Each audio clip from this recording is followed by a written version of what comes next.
Been a busy day of shows, and I'm really pleased to be joined right now by Field McConnell and David Hawkins of Abel Danger. Gentlemen, thank you for taking the time out of your Sunday to speak with me. Pleasure, Jonathan. Yeah, my pleasure also.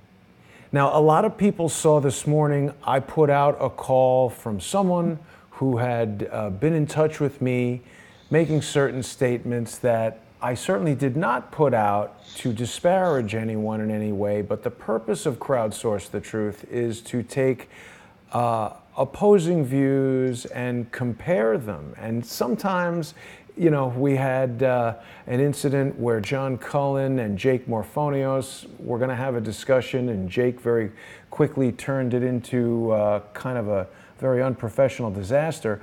I certainly don't want to do that. I don't want to engage trolls, but there was one really interesting point of information that Kevin, who is in Warsaw, had brought up. Kevin had presented me with this video that George Webb had created and that appears on YouTube on the Abel Danger channel. Now, just so everybody understands how this Abel Danger channel works, do you guys control uploads to this channel, or is it one of the members of the Abel Danger network that's doing that? No, we don't. We don't control it. It's the members of the network that do. Okay. Well, which network are you talking about? YouTube? The Abel Danger Worldwide Network. Well, then I think that deserves a good answer.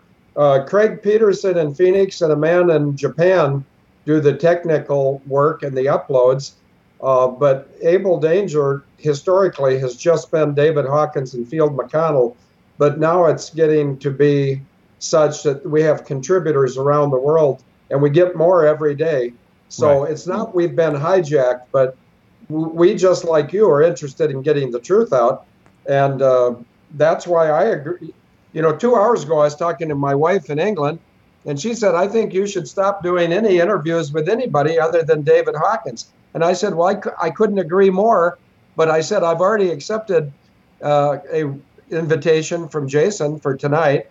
And I said, I've also accepted an invitation for Tuesday. But I would like to withdraw because I think that David and I have done everything that two humans could do.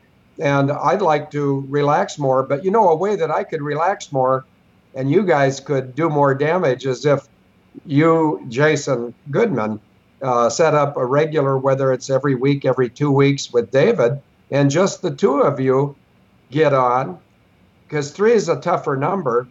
But I'm truth motivated. David's truth motivated.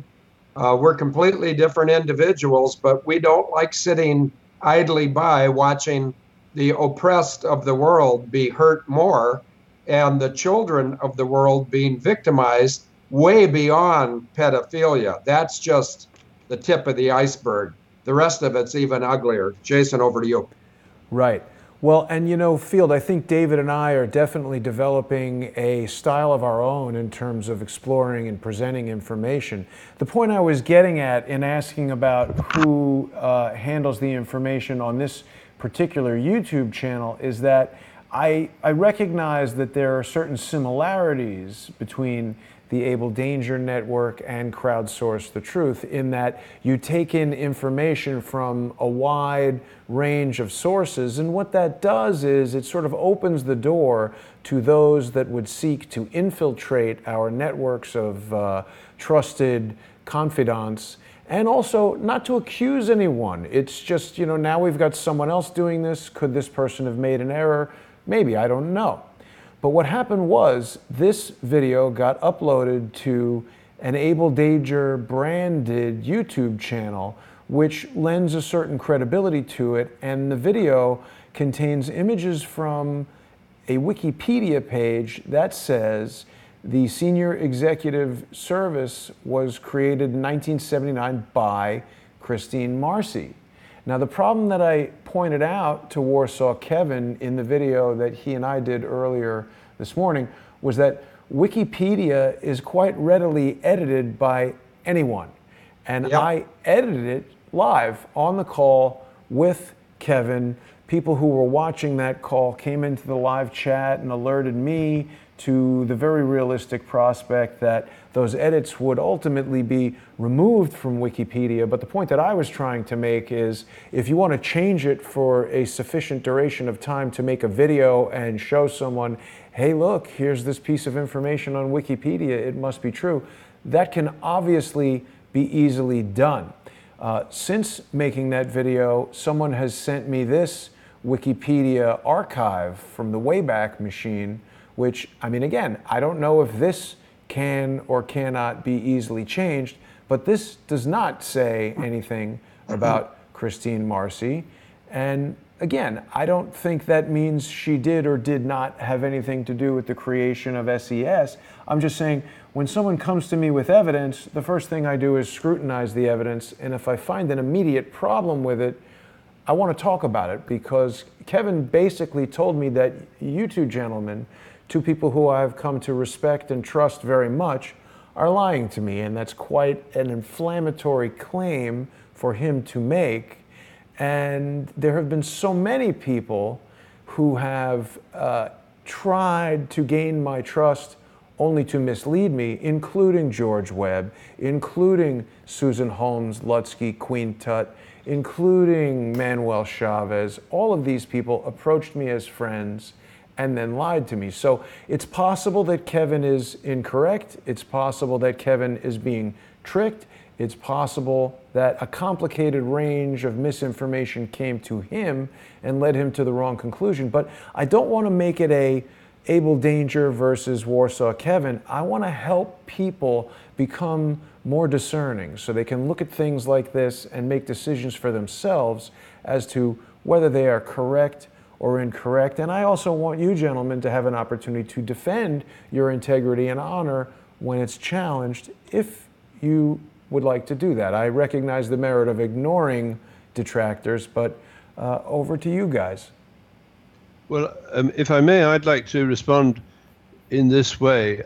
I believe what Abel Danger can do for you and people like Jason and the general public is demonstrate the tools that the British intelligence have developed to manipulate perceptions on the internet.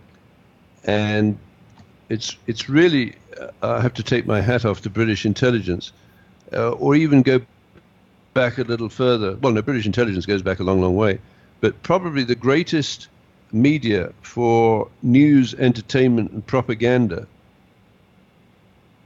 and the insertion of media plays, is the BBC. They've been doing it, I think, since 1924 or whatever. And there's a whole range of technologies that they've developed, pioneered, and refined, which allows the BBC to inject news and media plays into events such as the Novichok or alleged Novichok poisoning in Salisbury in Wiltshire, and the attack in Syria, which they said was a nerve gas, but without identifying the nerve gas. And the technology of manipulation of the internet, I can give name and the patent number and the name of the British company that is doing this as we speak. And they can produce 100 people like Kevin who can arbitrarily jump in and say something which is not true or something that is misleading, and the average person, including yourself, can't defend. You know, if you spend any significant time on defending the one, you're not available with the resources to defend yourself against the other. So they can surround you, whether you call them trolls or disinformation experts or whatever, doesn't really capture what the solution is, simply because they're so numerous. So right. I'll give you the name, the title, and the patent number of what is being used today. It's Kinetic, Q-I-N-E-T-I-Q, Kinetic, North America Incorporated, Social Engineering Protection Appliance, United States 912-302-7B2, United States 912-302-7B2. And this is comments in a recent post against that, where I've said, allegedly used by the United Kingdom's National Crime NCS and SES alumnus Robert Mueller as head of the Special Council of Investigation of Russian Interference in the 2016 United States election to capture Facebook oath-taking images. Now, what do I mean by that? Well, I mean that Facebook has been used without the knowledge and consent of the people who are the subjects of the Facebook attack. Facebook is being used to capture people in compromising positions, right? And that includes images of rituals or ceremonies. The most common experience I think Americans would have of this would be the hazing ceremonies associated with joining Greek life societies. Now, unfortunately, a number of these Greek life societies allow, if not actually encourage, extremely painful and humiliating ceremonies to bind people into the Greek life society on the basis they would, in some cases, rather die than reveal what they did to a fellow human being. A lot of it is pedophile related, a lot of it is homosexual related, a lot of it is deviant sex related, but be that as it may, when Americans wake up to the fact that an outfit called Cambridge Analytica, and I don't say they're taking my alma mater's name in vain, but it really pisses me off because I happen to go to Cambridge. I have great regard for the people there and the integrity, but there are unfortunately a number of people who go to Cambridge and they're prone or liable to be entrapped with these kind of rituals. And the famous 5 spies of World War II that continued after World War II, they were Cambridge alumni, right?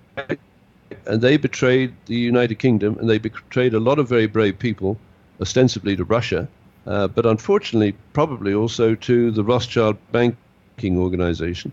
So what I'm saying is, with an invention like that, they can trawl the internet, they can capture people by stealing Facebook profiles, and then blackmail them. And there's an unknown number, a very large number, Jason, of people out there who will malign you for peanuts. That is to say that they don't need to get paid. They just need to be told your job of the day is to undermine the integrity of Jason Goodman. And you have no defense against them on an individual basis, but I strongly recommend you help you to go behind the curtain and find the manipulator.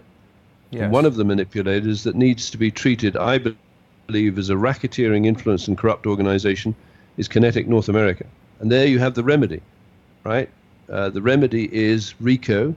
These people are engaged in murder for hire, and they use people who have been blackmailed, extorted, or entrapped as the killers. And there's a whole host of them, probably running into the millions, not all available for murder for hire, which Field's sister Christine Marcy put together, that she's been transporting under Con Air since probably 1988. And Field can tell you why that's such an important date.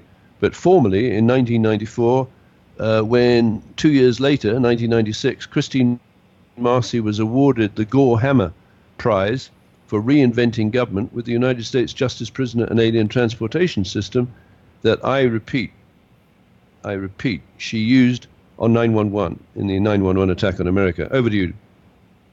Well, David, of course, we've spoken, you and I, about this social engineering protection appliance, and it's extremely interesting. It seems to match very closely to what is being done. And I must say that, you know, I always like to give people the benefit of the doubt, think, hey, maybe it's possible that Kevin is just incorrect. I don't want to immediately jump to the conclusion that he is a social engineering, enemy who is putting forth this false information. But he was definitely adamant that you guys were lying to me, trying to put doubt into my mind, and attacking the whole, SES has been such a major topic. We've heard George Webb talking about it. We've heard Douglas Gabriel talking about it. Those are two people who I do not trust at all, based on the lies that I know for a fact they've told. And rather than addressing those lies, those two individuals continue to obfuscate, continue to lie, continue to accuse me of things. We've heard Douglas Gabriel outright accuse me of being a pedophile. We have heard George very indirectly, he speaks very positively in public on his YouTube channel to try to convince his audience that he's a nice guy. But meanwhile, he's soaked me for thousands of dollars, sent me many, many emails and text messages disparaging me. He quite clearly was in email and text communication with Robert David Steele, who I think is a key player in this whole disinformation campaign. And if Kinetic North America is part of it, that is one angle that I'm not fully aware of. And of course, you guys sharing your information with me and with the Crowdsource community, it puts that information out there. David, you said something also very important, that I don't have the resources to defend against multiple attacks. And we've got Robert David Steele suing me for $15 million. He's just last week submitted a motion to amend his complaint, increasing the amount to $18 million.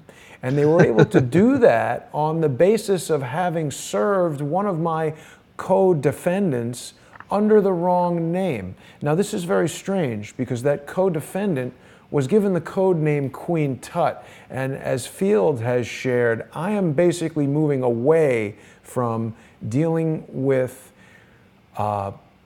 sources and individuals who are unable to tell me their real names. You guys are operating under your real names. I'm operating under my real name. There have been a lot of problems associated with these people that have alternate names. Field, you recently spoke about this. Anything you'd care to say about that? Are we talking about the name issue right now? Anything you'd like to discuss, sir? Yeah, I want to make this brief because I want you and David to have most of the time. I don't respect people that don't honestly represent themselves as to who they are. And I want to tell you that it troubled me personally, Jason. This is going to sound like a criticism of you. Don't go there until I'm done. But I speak for a lot of people that watched the interaction between you and the guy from AIM, who, by the way, doesn't go by his real name. And we just, all of us collectively hate to see the infighting in people that are supposed to be involved in the truth. Now, rather than broaden the conversation, I think a solution, because I'm about solutions. In fact, long ago, I was a fighter pilot and I cheated. I mean, if somebody wanted me to go kill something, I'd go do it. But I wouldn't do it their way. I'd do it the right way. And that means when you got a shot, take it. And so I'm taking my shot now. I speak for a lot of people in the truth community that hated to see you and this other fellow argue. And here's the solution, though. I think you and David, after we get done today, you two, leave me out of it. You need to have a conversation and come up with a strategy involving Jason Goodman and David Hawkins of Abel Danger, because I'm trying to cut back, but I'm not going to cut back. Monday and Thursday, David can count on me as long as he wants to. In fact, David, as a throw a bone to you, when I was talking to Denise, my wife, about our upcoming trip back to Wales, which is the most peaceful place on earth I have been. It's pronounced Llangollen, Wales, North Wales. And I'm going back from the 14th to the 20th of May, and that includes a Monday and a Thursday. So I asked my wife, I said, I know you'd like to see me cut back, and she doesn't want me to cut back because she thinks I need it. She just thinks, like I do, that David and I have established a body of work that cannot ever be exceeded.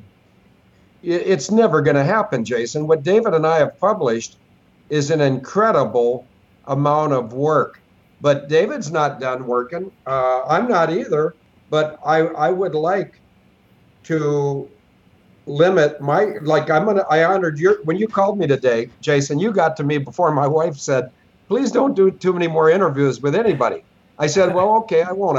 And I'm not mentioning who I'm doing it with Tuesday, but you both would recognize the name, and it's not AIM. But I get unjust criticisms just like you, Jason. Nobody says I'm a pedophile. There's somebody that hangs around your chat room, Jason, that has come up with some really odd things. Number one, that I was outside the bedroom door when John Benet Ramsey was murdered. Well, actually, I wasn't. The same person says that I was talking to George W. Bush when he gave the order to kill Colonel James Sabo. Well, she's got that wrong too, this disinformation person, because it was George H.W. Bush and Jeb Bush that ordered Colonel James Sabo to be murdered. And when I say that, I'm 100% sure I'm right, or I wouldn't say it. So what I'd like to offer to Jason and David is I'd like to bless if you guys work very closely with each other regularly. I think that would be good for both of you. I think it would be good for the truth movement. And I think it would be a giant up your rear end to these Johnny-come-latelys that are trying to divide the truth movement. And as far as David and I, you'll never divide us. It's not going to happen. It's been tried by some pretty good people. I mean, they're good at being dishonest.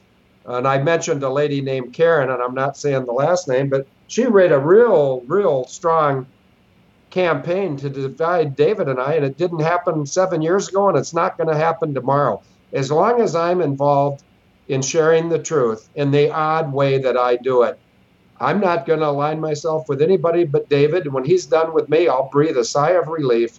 Because, no, David, it's not a criticism, but no, I'm tired. I think we've done everything to put basically the entire shadow government of the U.S. and the U.K.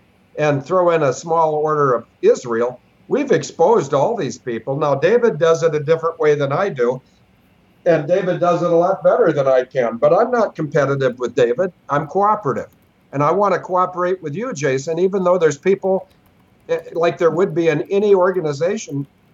Abel Danger has 2 chat rooms. And we've got a lot of people that say, oh, I wouldn't talk to Jason. Well, guess what? Then you don't talk to Jason, but don't tell me who to talk to. My name's Field McConnell, and I'll talk to anybody I want to. And if I don't judge them to be worthy of my time, I won't talk to him anymore. That's pretty clear, Jason. And I'm talking to you. And I'm talking to you. So be encouraged. And David, you be encouraged too. I'm not bailing out. I'm just saying I think you guys might, because of your mannerisms, you guys might form a pretty deadly team also. And, any organization can always use new blood. And may I jump in here, Phil? Please, David. May I jump in? Yes. Because just occurs to me, thinking on the fly, and I think I've been ruminating it about, Phil, you and I have a way of communicating with each other, which is extraordinary. I mean, most people from the outside would think we're crazy, but maybe we are. That doesn't necessarily translate into a very effective way in communicating to a wider audience. Now, what I'm just inviting us to consider is, why don't we think about the Monday and Thursday show between Jason can act as the host, if you will. I'm not quite sure of the the structure as far as Abel Danger is concerned, but we put out an Abel Danger show where the host is Jason Goodman of Crowdsource the Truth. Yeah, I think you'd call him a moderator or an MC, but Jason, that's a question for you to answer. Yes, I'm certainly happy, and I enjoy collaborating with you guys, and I look forward to expanding our collaboration. I want to be clear, I'm not trying to make this into some sort of a challenge or anything. I see all the things that we've been talking about, David, in terms of this social engineering appliance, and Field, before this live stream we were talking, and you've been talking about the various disinformation that's coming at all of us. And, it came up today, and it was this strange thing where there was this video from George Webb. I'm very confident that George Webb has been doing a number of things to spread false information. I don't know why he's doing that, but I've seen it happen, and it's been used to harm me. So someone just sent me this page here from Wikipedia that does show us the history of edits of this document about SES. And I mean, again, people want me to vet every single thing that comes my way. The reason I created Crowdsource the Truth is because I cannot do that. One person cannot receive all of the emails and information and read it and process it and analyze it.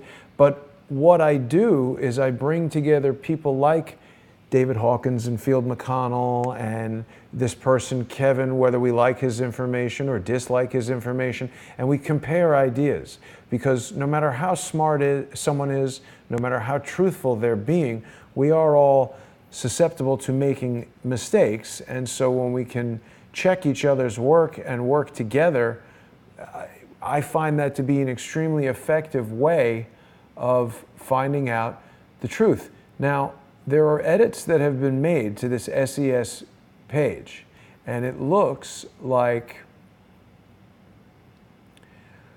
Christine Marcy was added September 12th, 2017, and removed on March 20th, 2018. It was added by an anonymous user and removed by a wiki editor with approximately 2,000 edits. I mean, again, just analyzing this information that this person is giving me about the edited information on Wikipedia is enough to make your head spin. But of course, I've got people sending me texts where, you know, Manuel Chavez is threatening Quinn Michaels in the live stream. I mean, there are people doing all kinds of things. And Field, you said something else that's very important and that comes up frequently. This idea that we all have to stick together. Now, I certainly don't want to foment division, but I also don't want someone inside the tent who has the idea that they're going to burn it down while we're all in there. So I think there is a great value in identifying liars and, well, let's not brand someone as a liar, but there's value in identifying inaccurate information. And I've seen an exorbitant amount of totally inaccurate information coming from my former associate, George Webb Swigert. So much so that I have to presume that some of it is at least some of it is intentional.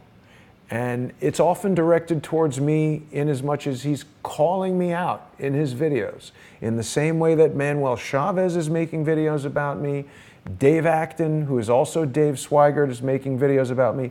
And I get it. People don't want me to feed the trolls. But we've got Robert David Steele with his lawsuit. It's filed in a federal court. If I ignore him, if I do nothing, he gets a default judgment, and that's clearly what he's trying to do. We now have Dave Swigert aggregating all this false information. He's had Dean Fougere, who is Titus Frost. He's had Manuel Chavez. He's had Nathan Stoltman. They're all filling the internet. Douglas Gabriel saying I'm a pedophile. These are points of data. People who don't know me, who hear these things, may believe them and may tell Field or David, don't talk to Jason. So it's important to me that we address these blatant lies head on and leave the door open to people who have additional information that can help us understand how these systems and mechanisms work. Because right away, just by stating that someone other than Field McConnell or David Hawkins is uploading videos to the Abel Danger YouTube channel, that may be more information than what viewers might have had earlier. Over to you guys. Well,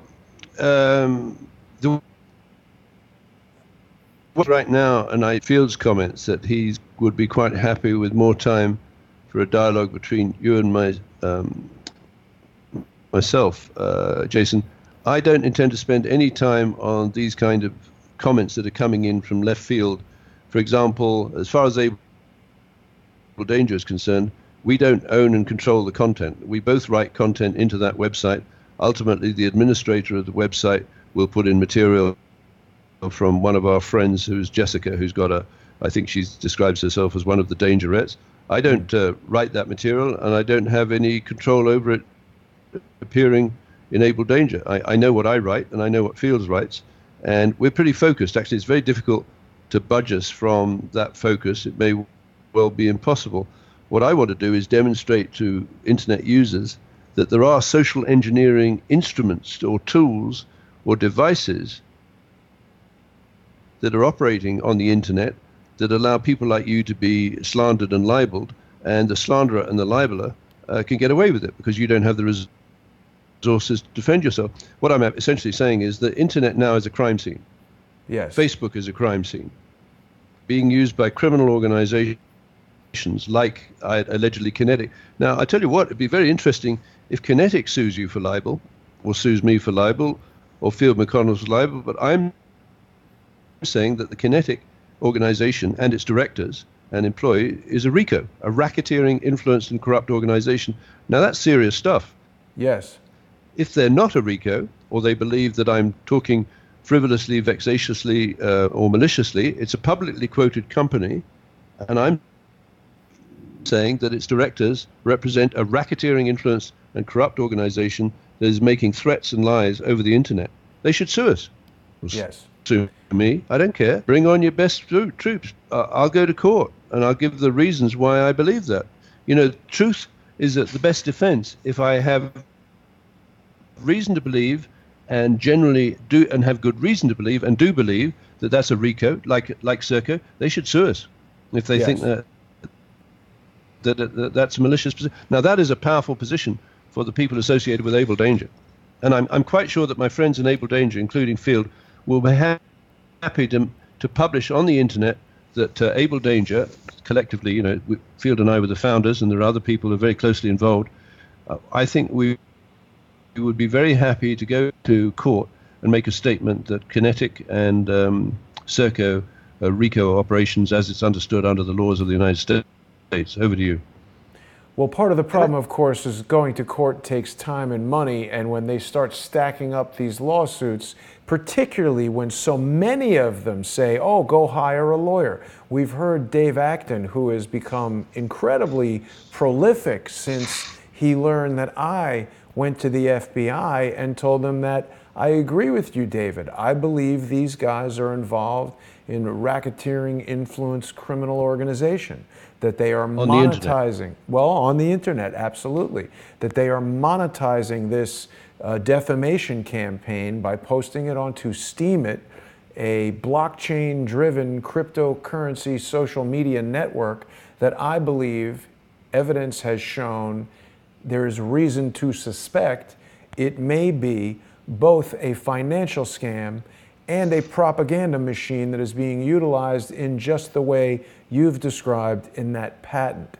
Now, another area that I want to cover, and the whole reason why I put out Kevin's information, because we don't know right off the bat, or that's to say, I don't know right off the bat if it's information or disinformation, and this crowdsource process is what I think is a very effective method for finding that. For example, a patent practitioner, someone who is an attorney who I have vetted by looking up on a patent database here. I can share it with you gentlemen, but I don't want to put it on the broadcast right now because I'm not sure that this person wants their personal information revealed on the internet, but I believe you can see this is the name. I'm looking right here on the USPTO office. Can you guys see that?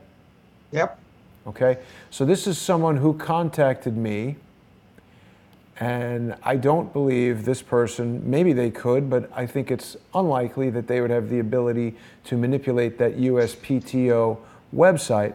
But they were speaking specifically, David, about the patent you and I were examining, a patent that appears to be, it's a patent application that's associated with the Northwestern University that you and I had a really interesting conversation about the other day, David. And this person is saying Phi Beta Kappa is simply an academic honorship society. And again, I'm not bringing this up, David, to be contrary or to challenge you, but rather to offer a fair shake to people who have a different opinion and maybe different data that they've used to form that opinion, so that we can either strengthen your position or introduce new information that you might not be aware of that could lead to a new, stronger conclusion. So this person who's an attorney says Phi Beta Kappa is simply an academic honorship society, and this person became a member in college. You would expect people in high political positions who attended prestigious institutions to have been members of it. David Hawkins makes you think the society is nefarious by associating bad actors with it. In both of your conversations with him, David Hawkins also miscategorizes the patent system. How do you feel about this statement? Well, Phi Beta Kappa, I mean, ostensibly it's an honor society, but honor society that were formed in 1776, contemporary actually with Kappa Beta Phi, that have 17 presidents and 38 Supreme Court judges and over 100 Nobel Prize winners, bears some kind of investigation, because the question to be asked is, do they have any initiation ceremonies that might involve these people getting humiliated and then swearing some kind of oath? I mean, it's very hard to prove a negative, of course. In fact, some people would say it's impossible. Right. However, almost all of these societies, Phi Beta Kappa, Kappa Beta Phi, and the other Greek life societies have initiation ceremonies, right, where people swear an oath of loyalty to the secret society or the honor society. Now, the problem with swearing an oath, and I believe Field will have been forced to have some kind of initiation ceremonies at the Naval War College. If people are recording that oath and they're being subsequently used to blackmail, then let's say the majority of members of the society may be completely unaware, but there may be a small group of people within that who have actually become victims of a blackmail and entrapment racket. And I believe that British intelligence is very good at that. Over to you. Right. Okay, and then the second part of the question that this person raises has to do with this patent, David, that you and I were discussing, related to Northwestern University creating a detoxifying catalyst. And this relates to the Novichok gas and what we were talking about with the Syria attack just the other night. This patent attorney says this particular metal organic frameworks for the catalytic detoxification of chemical warfare and nerve agents is an unexamined, published patent application, not a patent. His application was withdrawn. So, I mean, again, I think this person is talking about the technical aspects of this patent, but certainly it still remains a piece of evidence that Northwestern University was at least experimenting with, thinking about, and applying for patents along this line. What do you think about what the patent attorney is saying? Well, I think this attorney is being disingenuous because the work on this detoxification process was funded by the Defense Threat Reduction Agency, and they presumably want some kind of return of information on what they're putting funds into. And Northwestern University gets the contract to develop the system, and in order to develop and test the system, you're going to need samples of the agents that are going to be detoxified, one of which is Novichok, right? So there has to be at Northwestern University, which was the home of one of the most dangerous women in the United States of America during the Students for a Democratic Society and the Weather Underground, Bernadine Dawn. Yeah. You've got a record of people at Northwestern University who are actively interested in the overthrow or the destruction of the United States. Putting that on one side, the fact remains is I found this by Googling Novichok and patents, right? Yep. And just as I've been looking at BZ, which is a hallucinogenic, incidentally. So there is a patent for this hallucinogenic drug that was developed for the army to try and neutralize enemy soldiers without actually killing them. And apparently the latest information is by a Swiss lab that the Skripals in Salisbury in Wiltshire were attacked with this hallucinogenic drug, which explains why they were comatose, but they didn't die. So now they're recovered. So all of this fuss in the United Kingdom about Novichok coming out of Russia, it's just as likely that the source of the Novichok rumor was Northwestern University. Huh. And unfortunately, they've got their wires crossed because they used, it would appear, BZ or Bravo Zulu hallucinogenic, which didn't kill the Skripals. So all of this scandal or slander of the Russians is going to backfire, in my opinion. Now, this is of geostrategic importance because, for example, Donald Trump, bless him, decided that it would be useful to throw 60 Russian diplomats out of their Seattle office on the grounds that Russia is suspected of using Novichok, when it would appear that Novichok was. So this idea that the patent office is an innocuous, legalistic, bureaucratic operation, I'll put it in my good old English, is bullshit, right? That's where you hide your devices, because you can actually have what are called submarine patents, which are not published, but on the grounds of national security, but they bounce up later through corrupt patent attorneys, and the patent attorneys then claim on behalf of a client who didn't publish the thing that there's actually been a contravention of the patent. So patent law and the patent office is deeply and profoundly corrupt. And one of the biggest problems with the United States is not even run by an American company. It's run by a British company, Serco. Right? And Serco is a RICO. Yes. And you've demonstrated that many times. I recall you saying that this patent was funded, or this research was funded, by the Defense Threat, what is it called again? The Defense Threat Reduction Agency. And let me just wing on from there, if I may. If you look at the welcome extended by the Defense Threat Reduction Agency to the senior executive service, it's obsequious. I think I taught Field that word the other day, but he claims he knew it before he talked to me. But anyway, I think there was another word you applied to Douglas that was sort of, didn't rhyme with obsequious, but had the same kind of meaning. He was over complimentary to Field, and I'm very suspicious of people who compliment Field too much. Right? Just teasing. Field. Is he still there, or has he gone quiet? No, I was checking the weather, but I got to give you guys a bombshell. Are you ready for this? Yes. Go ahead. Have either one of you heard in today's news that Najib Razak, or whoever, Najib Razak, the guy in Malaysia, he's basically dismantling the parliament or the Congress down there and calling for new elections. Have either one of you heard that? No. Well, it's in today's news. Now, are either one of you guys aware that about 6 weeks ago, Malaysia put out it was either $45 million or $145 million contract for a Texas corporation to go out and find Malaysia 370. And as soon as they did that, in fact, if I were prone to colorful speech, which I'm not, as David knows, I'm very measured and deliberate, right up until I knock the snot out of these fuckers. Yeah, Malaysia. Hey. This is Jason's show. You're not allowed to talk like that. Yeah, you can say whatever you want. I heard Jason talk like this once. Yeah. Yeah, but anyway, know what Malaysia's done?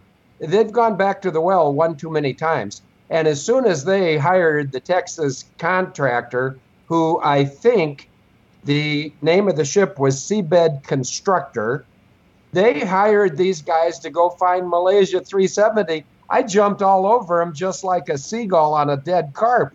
I said, hey guys, we tried this back in June of 2014. Don't you remember? I'm doing this. I, as a private citizen, is telling Malaysia and Australia that you guys are collectively stupid. Because I told you, Malaysia and Australia, back in June, I think it was June 29th of 2014, I said, I know what you're going to do. You're going to go out and find some Boeing 777 parts, and you're going to dump them off a ship. And I even used the ship's name, the CSCL Uranus. Well, as soon as they trotted out this dog and pony show for about the third or fourth iteration, I smacked them with the truth. And now it looks, David, I'm not bragging, and I'm not saying Field instead of Abel Danger or Field instead of Field and David. These guys, I think the truth has destroyed this government of Malaysia. And I would invite the chat rooms, Jason's chat room, our Campfire chat room, our Discord chat room. I want our chat rooms to get real active and go up and start posting links of the announcement today that the Malaysian government is going to cease to exist, bow out, and call for new elections. Over to you, David or Jason. Okay, yeah, thanks, Field. And so that's the Boeing story is another classical example where you can see the signature of patents being used outside the brief that is understood by the assignee, the inventor, or the patent. And just to go back into the patent office, what's happened is, Jason, is they're finding proxy patentees or proxy assignees or proxy inventors who will accept money, and I think this is blood money, in return for officially allowing the use of that patent for purposes for which it was not intended. And you and I have discussed the idea that a Bell and Howell tripod was used to smash the skull and create triangular dents in the skull of Valerie Percy, and the sharp, jagged teeth of where it goes into the ground to stab her deep into the belly and the breasts, right? So the poor girl is killed by a patented device where the Bell and Howell people didn't intend it to be used to murder anyone. It was intended to use for holding up a camera. But let me just come back to this Defense Threat Reduction Agency. Exactly. And the Northwestern University. So the Defense Threat Reduction Agency extends a contract and funding to Northwestern University, and I believe Northwestern University is corrupt. Any university that continues to employ a trained psychopathic killer like Bernardine Dawn is corrupt, period. Right? Yes. And I don't know, is it the University of Chicago or Illinois that employed Bill Ayers? Those are both psychopathic killers, right? So there's something deeply and profoundly wrong with the faculty and the administration in these universities, but I digress. So the Defense Threat Reduction Agency employs or provides funds to Northwestern University to develop a detoxification system. How do we know that, David? Where did we find that it's connection? Described in the patent. It's described in the patent. It is. Right? The program that resulted in this patent application was funded by the Defense Threat Reduction Agency. It's right at the beginning, after the abstract of what this is about, right? So I think you see under related applications. Defense Threat Reduction Agency. I do see that. And there's a contract number. Right? Yes, right? I see it. Right? So there's no doubt about it. The government has certain rights in the invention. So what we're saying here, the Defense Threat Reduction Agency has rights in the invention, which is about detoxifying certain agents, including Novichok, which presumably means they've got to have stocks of Novichok at Northwestern University to demonstrate that this thing detoxifies them, right? Yes. So that there's at least two places in the world, the alleged place in Russia that produces stuff that Theresa May said was used on the Skirples in Salisbury in Wiltshire, and the Northwestern University chemistry lab, which must have some stocks of this shit, excuse the French, right? Right. Now, let's go to the Defense Threat Reduction Agency and what role it might have had in disposing of the stocks of Novichok-related gas. The Russians never called it Novichok, they called it Foliant. Right, in Syria and in Russia.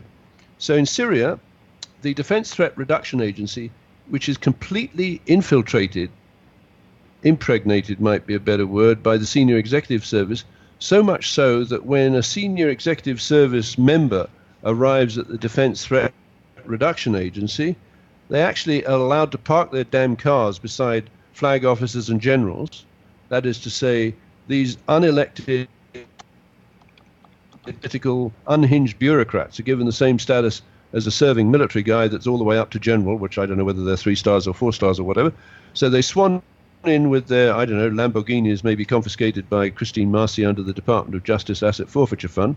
Right. Anyway, they swan into the car park at the Defense Threat Reduction Agency, and they park beside a 3-star or 4-star general. Then they go into their office, and would you believe, Jason, they have their own SES gold fringe flag in their offices. I'm saying that's treason.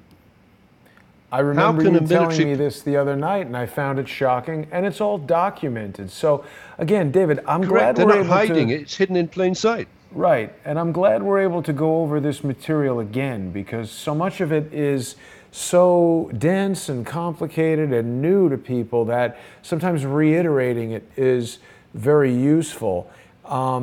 It still doesn't explain to me why, and maybe it was just an accident. Maybe George made an honest mistake. He makes plenty of those, that he showed that video and then someone from the Abel Danger Network put it up on YouTube talking about Christine Marcy founding the SES. And, you know, people, Kevin was saying that he sees no evidence that Christine Marcy was much of anything. But of course, David, you pointed out to me this article from the Washington Post from 1979, which is, now there's this typo here calling her Christine Mary, but of course elsewhere they talk about her as Christine Marcy, and she's talking about being part of the Office of Management and Budget, super grade at the Office of Personnel Management. I mean, there is documentation for her involvement in these various areas of government. So I think for people like Kevin who are saying that you are just making this up, here's documentation that shows that you're not. No, and you see, Kevin, I don't think, maybe I'm being a bit of an elitist, but then David Rockefeller said that the world is ready to move to a supranational government of world bankers and an intellectual elite. So I prefer to think of myself as intelligent. People are kind enough to say I'm intelligent. I dislike thinking of myself as an intellectual but if I wanted to carve out a human being who wouldn't have the faintest idea what I was talking about, or David Rockefeller was talking about, I think I'd pick that guy Kevin. You know, he's a round ball of lard. He waved some red book that he said, I worked with the army. Like I said, if I was his commanding officer, I'd have got rid of the guy just as quickly as possible, because I think he's a threat to himself and his fellow squatters. He's got some health issues, I believe, related to Gulf War syndrome. And yes, and I'm being very unkind, and I apologize in that regard. That's okay. I understand. But what I'm trying to say is, when he says that we're lying about Christine Marcy, if you had him read this, what you're showing right now a super grade in the Office of Personnel Management, well, that's a very powerful position, because I believe she was responsible for providing security clearances for top-level people in the American government, right? And in the Office of Personnel Management. Right. And then she has a conception process, which is mind-boggling. You and I have both pondered about that and feel we haven't come up with a very good explanation. When she conceives of a Mendenhall's baby in November of 1978, which pops into the world as Jessica Marcy, Field's niece, in August of 1979, which is about the time when the Senior Executive Service was launched.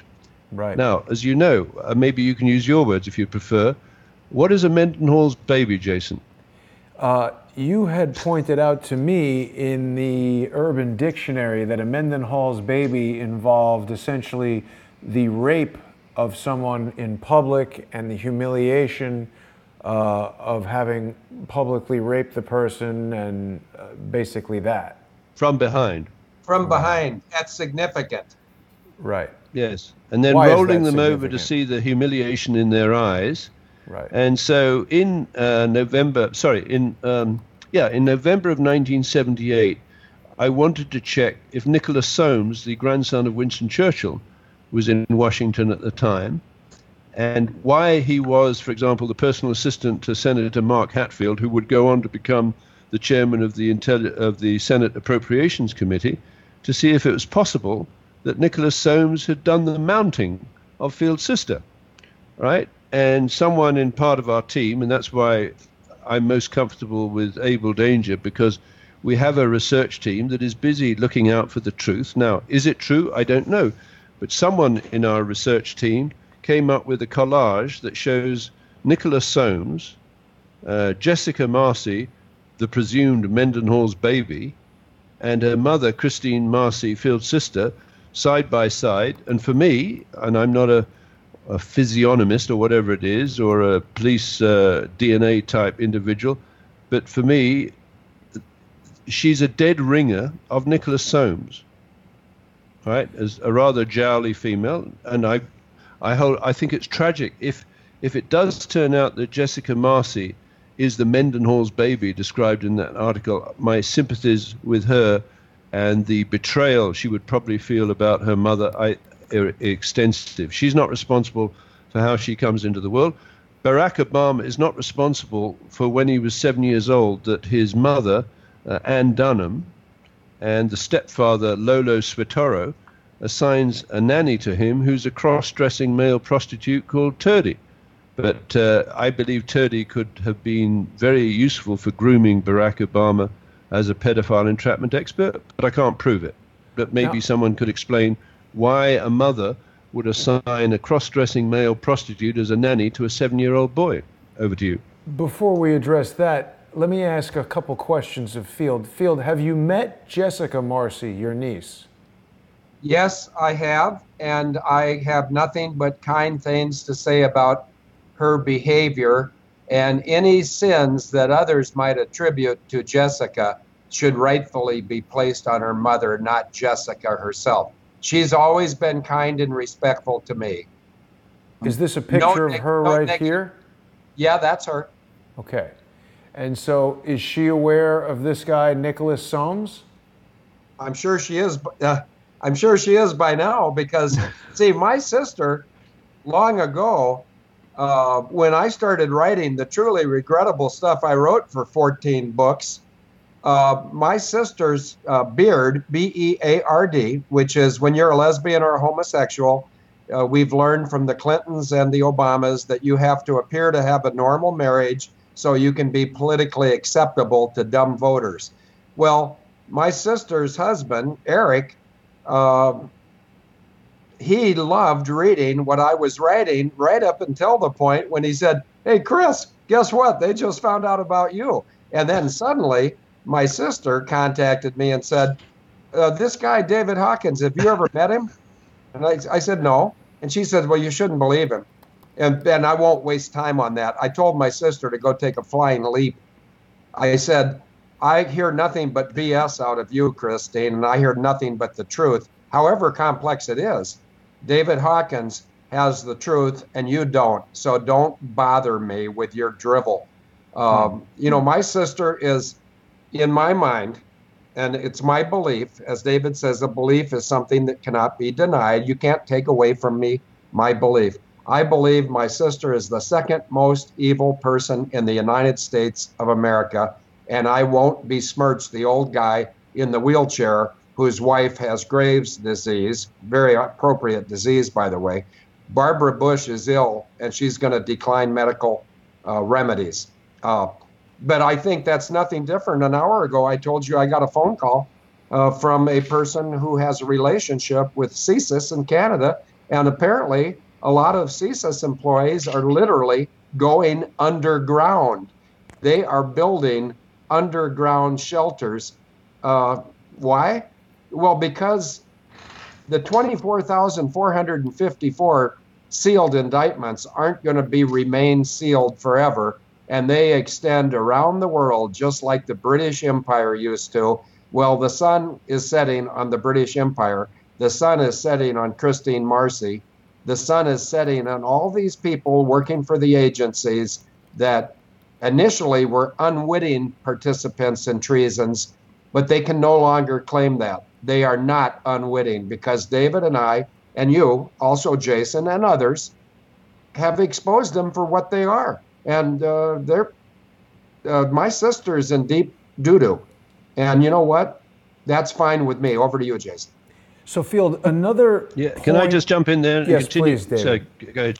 Well, I want to continue with this thread of the DTRA, the Defense Threat Reduction. So at their headquarters, now they allow senior executive service people to come in and treat them with the equivalent in civilian terms of the rank of people who are generals in the military. So they're very, very powerful people, all right? And they act as a kind of buffer between cabinet officers and military people. So to all intents and purposes, as far as I can see, the senior executive service controls the Defense Threat Reduction Agency and will have custody of elements that are subject to some kind of research program, such as the Northwestern detoxification.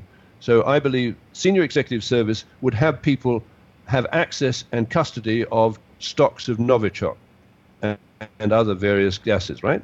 So now the senior executive service would have gone to the Mediterranean off the coast of Syria in a ship, and I think you Googled for that ship, and to supervise the destruction of 1,500 tons of Syria's chemical weapon stock. That's a lot. That's a lot of material, right? Very dangerous material. And what the senior executive service or the DTR did, we have destroyed all of Syria's declared weapons, chemical weapons, right? Yes. So where did the chemical weapons come allegedly used to for that attack on Duma, to which Trump and his friends have been decided it's in their best wisdom to shut down or bomb the weapons destruction, weapons development facilities in Syria? You know what, Jason? I don't think there are any chemical weapons production facilities in Syria. The chemical weapons construction and development and production facilities are in the United States or the United Kingdom. Right? Now, on that ship, right, there will have been senior executive service people flying or acknowledging or saluting or honoring a gold-fringed flag that is not the flag of the United States of America. Yes, you mentioned that. I was unable to observe that flag anywhere on the ship, however. No, well, of course you wouldn't. I mean, I think it would be in one of the controlling officers' cabins on that ship, inhabited by a senior executive service individual. What ship are we talking about? It's the MV Cape Ray, and I'm showing an image of it right now. Okay. And you can Google, Jason, the images of the processing plant on that ship for detoxifying or destroying those stocks of chemical weapons, right? So on that facility, there was a tailor-made capability of destroying Syria's declared chemical weapons under the supervision of members of the senior executive service flying or honoring a gold-fringed flag. So I don't think all of those stocks were destroyed. I think some of them were destroyed, but I believe a significant element was retained for use in these false flags attacks in Syria. So it's totally obscene from a moral and integrity point of view. There's the weapon and there's the opportunity and the motive that tracks back to people like Bernardine Dawn, who would like to have 25 million Americans destroyed or killed in order to protect their revolution, right? You've got a clear thread of custody. This is the important thing. They don't own the chemical stocks. They have keys and to the custodians of the chemical stocks. So now you've got Serco, which is running the United States Patent and Trademark Office, with access to these devices, including the weapons, that can deploy them at short notice on an ad hoc media play attack, and then provoke a response from, dare I say it, easily led or easily fooled people like Donald Trump and his advisors. Now, my prayer, and I don't know that it's been answered yet, what is the role of James Mattis and the various generals, Marine Corps generals around Donald Trump? Because they have access, there's the image of this stuff, they have access to an entity called the Marine Corps Intelligence Activity that I believe is potentially what should replace all of the United States foreign intelligence facilities. Apparently there are 18 intelligence agencies in the United States of America. Well, that's absurd. It's almost obscene. It's certainly stupid, because which of the intelligence agencies is Trump supposed to listen to? Over to you. Right, and of course this is reiterating some of the things that we discussed the other day, but it's important because a lot of it, as we said, is complicated and people didn't necessarily get it the first time around. I did want to ask Field just a few more questions about Christine Marcy and some of the things that, of course, Kevin was saying. One thing that he had mentioned was that he felt it was unrealistic to assume that Christine Marcy could have written the, what is the act, the Civil something or other act that created the SES? Yeah, it was an act in 1978, and of course she's not smart enough to do that, but she was asked by Jimmy Carter, who also isn't overly bright. Jimmy Carter, who I'm saying, in my view, is a traitor to America, hired my sister to do the dirty work, and she did it. And I think your gentleman, the Wabash Cannonball, or whoever he is, I think he said that it's impossible she could have done that at age 27. Well, that's a dumb statement because she wasn't 27 when she did it. She was 32. That's what I wanted to ask. Right. Yeah. Oh, well, good. I'm glad we cleared that up. The guy can't spell my sister's name. He doesn't know how old she was. And he's saying that David and I lie. Jason, I can promise you, if I ever knowingly lied to you, I will eliminate myself. And I'm not suicidal. I don't have time for lies. Lies are the most destructive things in the world. There's somebody in the Abel Danger chat room right now saying negative things about you, Jason. And I just told, yeah, I know, I don't give a shit either. But don't be coming into my chat room and telling me that the people that I value enough to share my time and my knowledge with, don't tell me you don't like them and you're not going to listen to them. I just told this person, I said, you can either say something nice or say nothing. And it included in that suggestion from me, this person has to know that I'm one of the admins that will gladly remove her. I came on an hour and a half ago and I said, I think we need less distractions and infighting among the truth community. And that applies to the chat room, which people think I own. And actually, I do. So if somebody wants to come on there and pick on everybody that I'll tell you what, the first guy I ever kicked out of the chat room told me that Jesus Christ wasn't real and there is no God. And that guy was gone immediately. Not because I'm a religious zealot. I'm not. I hate the word religion. Religion is bad, bad, bad. It's man-made. Spirituality is good, good, good. And that's, you can attribute that to whoever you want to attribute it to. But I know that I serve the Creator, and I don't like dissension. And if there's going to be dissension, don't do it in the chat room I'm paying for. Go get your own chat room. See how that works out for you. Well, just to elaborate on that a bit, Field, I certainly don't mind people who dislike what I say or even dislike me personally. That's everyone's, that's their right to do that. The thing that bothers me is when people decide something about me that's not based in fact and then spread that information around. Or if they pass their moral judgment on me and then spread that around. I have not broken any laws that I am aware of. I certainly have not done that intentionally. In the case of this situation that George's brother is trying to construct against me, I have substantial evidence that multiple individuals who are, I believe, influenced by George's brother. What was that, Field? I just got something that's going to cheer you up. And David's going to be smiling too. David knows who this came from, and I'm not going to say. Somebody just said in a YouTube comment they saw anagrams for Christine Marcy. Now, an anagram is taking the same letters in Christine Marcy and creating different words. Right. Here they are. Yeah, this is hilarious, and we need some levity and some joy. Christine Marcy remains tricky, and tricky Marines. Wow. Well, I mean, we have such a following. Abel Danger does. You do. George Webb probably has a following.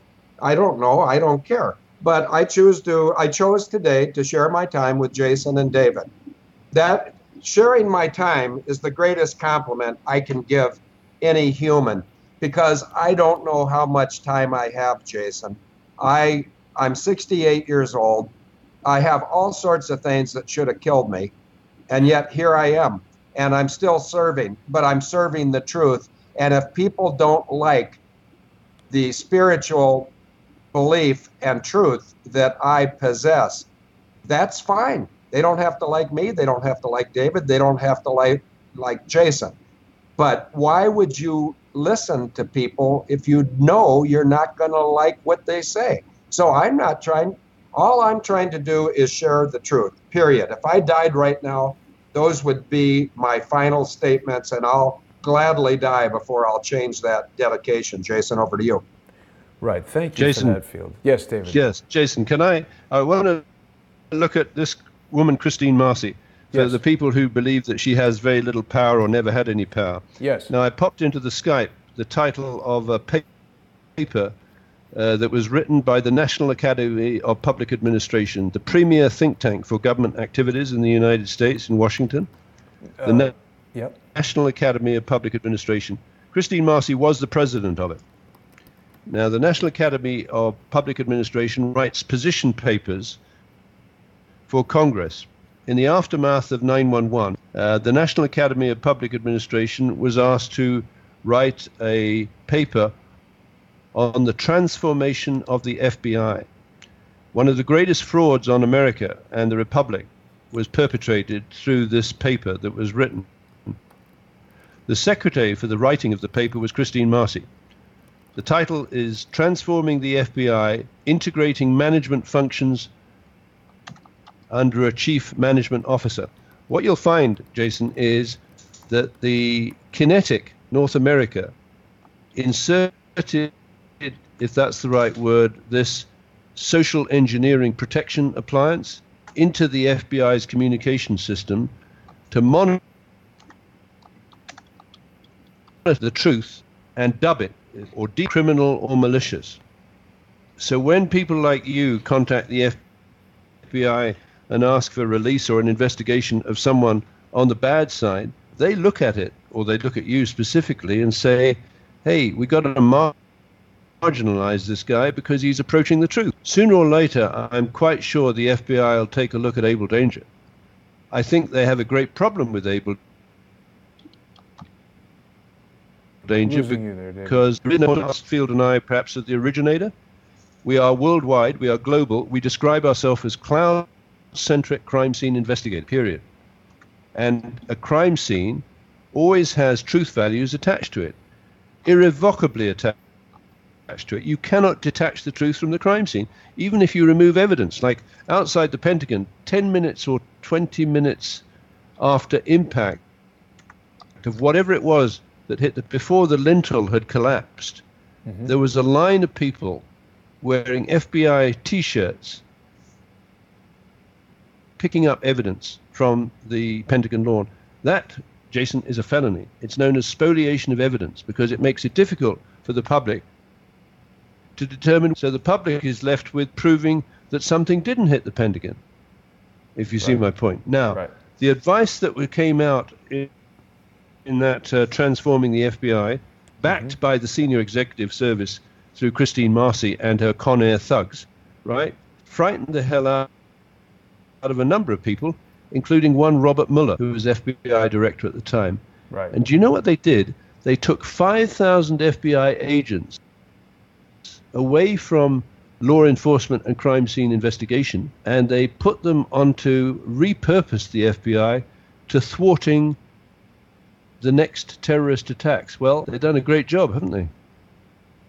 Because now what they've got inside the FBI are people who create attacks, who mastermind attacks, and they present them as false flags with media plays, very sophisticated media plays around the world. So thousands of people have died as a result of Field McConnell's sister. Now, one might describe her as dumb as a bag of hammers, but she's not dumb. She may have got the Gore Hammer Award for the launch of Con Air, but she's not dumb. She's exceedingly intelligent, exceedingly ruthless, and I think she's a psychopath. Over to you. Well, David, I'd like to point something out, because another thing that Kevin had mentioned was that he didn't see any evidence that this Christine Marcy was as powerful as we're describing. And I find this very interesting. So we're here looking at the National Academy of Public Administration webpage at the very article that you're describing. And at the bottom, they have this gallery of fellows. And as I understand it, fellows are sort of the key players involved in the founding of the organization. And there are only some of them depicted in photographs here, Christine Marcy being one of the group that is not shown in a photograph. And she's been a member since 1996. It's a little difficult to imagine that in 22 years you can't locate a photograph of one of your fellows. It describes her as the former president and chief executive officer of the National Academy of Public Administration. She's a consultant at McConnell International, chief operating officer, Small Business Administration, senior counsel, detention and deportation, immigration and naturalization service. Former positions with the U.S. Department of Justice include the Assistant Director of Prisoner Services with the U.S. Marshal Service, which I think aligns quite directly with the JPATS and the Con Air information that you've shared with me. It also says that she was the Associate Deputy Attorney General, the Office of the Deputy Attorney General, Acting Director, Deputy Director, Office of Construction Management, and Deputy Budget Director of the U.S. Department of the Interior, Deputy Assistant Secretary, the Office of Civil Rights, U.S. Department of Education, Assistant Director of Human Resources, Veterans and Labor Group, and the U.S. Office of Personnel Management. So it seems like quite a diverse career and a number of very highly placed positions. I don't know if Kevin missed this information, but this certainly seems like someone who's very powerful and maybe not that. I'll tell you what's net there, if I may say so. Yes. That she was responsible for the introduction and operation with Eric Holder of the United States Department of Justice Asset Forfeiture Fund, which has had billions of dollars put into it. It allowed her to finance the leasing and construction and modification of the Con Air fleet. So those planes could fly through the decoy and drone maneuvers of 911, right? As aircraft that were actually, I think Field calls them on-scene commanders, right? Now, whether they're rented or bought for, this is one powerful cat, right? She also launched in 1984 with Eric Holder the database for the National Center for Missing and Exploited Children. So she has access to the most vulnerable people in the United States that can be used and groomed for this white slave traffic or entrapment. She is one hell of a powerful individual and a very dangerous one. And by the grace of God, when I had my prior discussions, we were talking about a title for one of Field's books. Yes. And I said, sooner or later, you're going to kill your sister. She's going to kill you. So if you wrote a book, Brother Abel, Sister Cain, right? How about Brother Cain and Sister Abel? And I asked Field what he wanted to do, and he said, well, he'd rather be Brother Cain, right? Over to you. Right.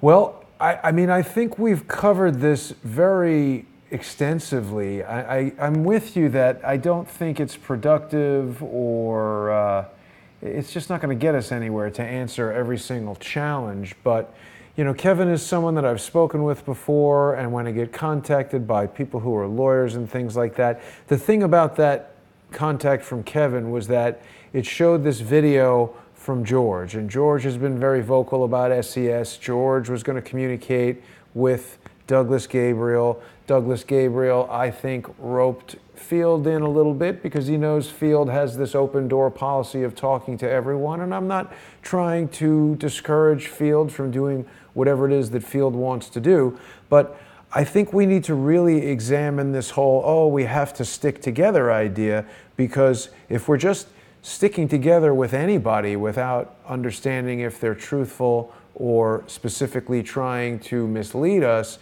then we're potentially sticking together with a band of criminals and liars, which we obviously don't want. I couldn't agree more, period. Well, gentlemen, I appreciate you sharing your time with me on this Sunday evening. This was a bit of an impromptu conversation. I think you've shed a lot of light on these questions. And again, I think it's a reasonable thing for people to ask these types of questions. I think it's always good when the source of the information, David, in this case you, can reiterate to people where these conclusions were drawn from and show the articles and show the historic records of these agencies and things like that. We're really lucky to have Field to address some of the questions. I mean, I certainly do think a 32-year-old person, particularly someone as ambitious as Christine Marcy, who obviously made her way in several government organizations, I think she absolutely could have been doing these things, and I think she absolutely could have been suppressing information about herself from around the internet. And I think that the more I work with trusted, reliable resources like you gentlemen, and the more I bring out the story of people like Harmon Wilfred, and the more I work to assist Charles Ortel in revealing the crimes of the Clintons and their associates, that's what we're seeing with these attacks from different agents of disinformation, people who are trying to tell you guys that I've done crimes that I haven't done, who offer no evidence, people who are telling people to call my parents. I mean, how is that something helpful or useful? Call my parents and harass them? That's not something that people should do. But I think we should wrap it up here. If there's anything else that either of you two guys would like to share before we do that, please do. Yes, if I may just say, the first three bosses of Christine Marcy when she went to work for the Office of Economic Opportunity, I think it was in 1968, very important and very germane, because she did something with or to those three individuals who would go on to play a critical role on the 9/11 attack. I think she got them trapped in some pedophile encounter and then has been blackmailing them. But let me tell you the three first bosses. There was Donald Rumsfeld. Really? Frank Carlucci. Ooh, Carlyle Group. And Dick Cheney. Wow. And if you look at the photos of the inside of the Presidential Emergency Operating Center on 9/11, one of her former bosses, Dick, was sandwiched between two women who were Phi Beta Kappa members, and that is Condoleezza Rice and Lynn Cheney, who I believe is a closet lesbian, and Condoleezza Rice might be as well. But you know what? That to me says it all. There was an attempted coup d'etat by world bankers and an intellectual elite, which would be Phi Beta Kappa, on 9/11, and they had marginalized or controlled Dick Cheney, perhaps through entrapment and blackmail. But that's very telling, because you got the President of the United States, the Commander-in-Chief, who Field can tell you presumably is a capable fighter pilot because he was flying A-model aircraft. His commanding officer, when he was ultimately honorably discharged, said this is a very capable leader of men. George Bush is not a fool, but he wasn't on site or in position to prevent 9/11 turning from a simulated air hijacking exercise into a real attack. And the women who were in the Presidential Emergency Operating, at least one of them, Condoleezza Rice, told him to stay out. You were looking at, and we nearly experienced, and I think Field can explain why you dodged it, a successful coup d'etat, an attempted coup d'etat. Over to you. Field, do you want to address that, or is that for another day? No, I'll address it, but my sister suffers from fatal penis envy. She wants to be a guy, she wants to have balls, and she's a failure at both. And she is the second worst person that I know in the United States of America. And because I'm a gentleman and I'm wearing a white hat, I won't pick on a 96-year-old guy in a wheelchair whose wife is dying. But my sister needs to pay the price for treason. She's been knowingly and wittingly involved in treasons against the United States of America since no later than 1969. And I'm not just telling you this, Jason or David. I've told Donald Trump in writing, and the letter, anybody that wants to see my letter to Donald Trump can Google July 29th of 2015, letter, Trump, Dunford, Field McConnell, and Christine Marcy. I don't lie. I'm colorful. I may be eccentric. I may have ADHD. but I got some advice for my sister Condoleezza Rice and Lynn Cheney. You know, if you want to go around acting like men, then go ahead and put on some big boy pants and talk to a Marine fighter pilot and see how quick that conversation ends. My sister has tried to destroy my country, and just like Abel and Cain, one of us will die in this event.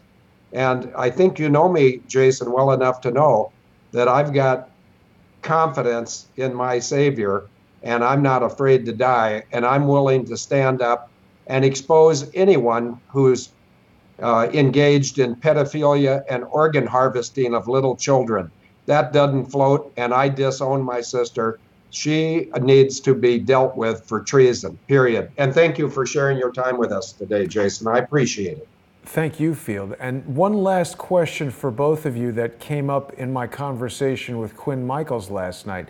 David, you told me in our previous conversation about, and I was unaware of this before, the Marine Corps intelligence activity. And you had mentioned that their communication system had been compromised somehow. Can you elaborate on that a bit?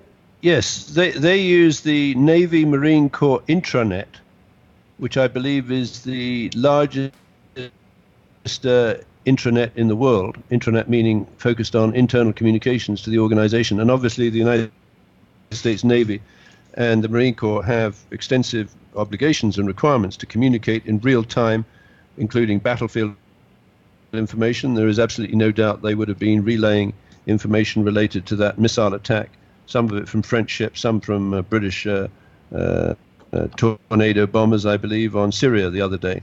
Now, the problem is that that was privatized. It was outsourced to Hewlett-Packard. Right. And I believe, was it Carly, who was that woman who was a Republican candidate in the 2016 election? Or something like that? Fiorina. Carly Fiorina. She was the president or CEO of Hewlett-Packard, and she ran the bloody thing into the ground, releasing thousands of capable engineers, physicists, and scientists. And this is part of this. In French, they call them les lesbiennes radicales, which is radical lesbians, right? And I'm not sexist. If you Google radical lesbianism or lesbian radical on your internet, you'll find a whole Wikipedia story about it. It originated as a movement in Quebec and France. So it's heavily francophone, if you will, French-speaking. And they believe in the overthrow by violence of a heteropatriarchal society, which is probably where you belong, right, Jason? I guess. And so on. It's got nothing to do with me being homophobic or whatever, but I strongly resent an organization that forms the DOJ Pride to represent the lesbian, gay, bisexual, and transgendered communities in the FBI, the United States Marshal Service, and there's been running since 1994, probably directed by Christine Marcy, because ultimately that is weaponizing their sexual orientation. And ultimately, thousands and thousands of heterosexual families and children have died as a result of these useless people, and they should be stripped out of justice. Justice is supposed to be blind. Over to you. Indeed. Well, it's been quite a session, gentlemen. Again, thank you for your time. We're here at 90 minutes, and I think we should wrap it up. Field, if you are stuck on that decision to not do any more interviews at all, I'm pleased to have been part of the final farewell. I hope you'll reconsider. We still have Jimmy Files to talk to. Okay, I'm reconsidering, but I hope you're respectful of my wife. Of course. She's just a wonderful person. I owe my life to my wife. I do want to focus on her, but just so you can enjoy, the Field and Denise adventure, we're going back to it's actually pronounced Llangollen, North Wales. I made a reservation about 8 hours ago, and we're going to go spend 6 glorious nights there from the 14th to the 20th of May. So if it's okay with Denise, maybe on Monday or Thursday of that week, maybe you and David can be on the radio, and Denise and I will appear live from Wales to tell you how our retreat is going. That would be great, and I am really enjoying the shows that David and I are doing together. His process is amazing, the searching for patents, and I agree with the way you addressed the concerns of that patent attorney. And again, I think there is a distinctive difference between malicious trolls who are just trying to cause problems and people who have real knowledge and experience in these areas, who can question the things that we say with honest intentions, and sometimes they're going to be correct, sometimes they're going to be incorrect, sometimes they're going to help expand the scope of what we're looking at. And I appreciate the way in which you answered those questions, David. I certainly expect we'll get a lot of emails and things about this show, so we'll be talking about these questions in the future. I want to wish you guys both a very pleasant evening, and I want to remind everyone that they can find more information about Abel Danger just by going to abeldanger.org, and that's the Abel Danger Global Cloud-Centric Crime-Solving Network. You can find articles, letters. You can support their work on patreon.com. And David is constantly updating General Kelly with his really amazing information that's derived from all kinds of different sources. I'm pleased to see that Abel Danger has stepped away from the Steemit network, which evidence so far has been indicating is both a potential financial scam and also a very controlled propaganda network. So I'm certainly open to someone polite and educated in the ways that that Steemit network operates to come forward and show me how the evidence I've seen so far could be wrong, but that hasn't happened. I've only been met with insults, so that sort of bolsters my opinion that it's kind of a disaster. I want to remind people who do enjoy Crowdsource the Truth that you can become a sponsor by going to patreon.com/crowdsourcethetruth. I want to thank my guests, the distinguished leaders of the Abel Danger worldwide movement, Field McConnell and David Hawkins, two men that I consider trusted colleagues and friends. Thank you so much, guys. Have a great evening. Thank you for your time, Jason. And trust goes both ways. Thank you, Jason. Good night. Good night, and thanks everybody for watching.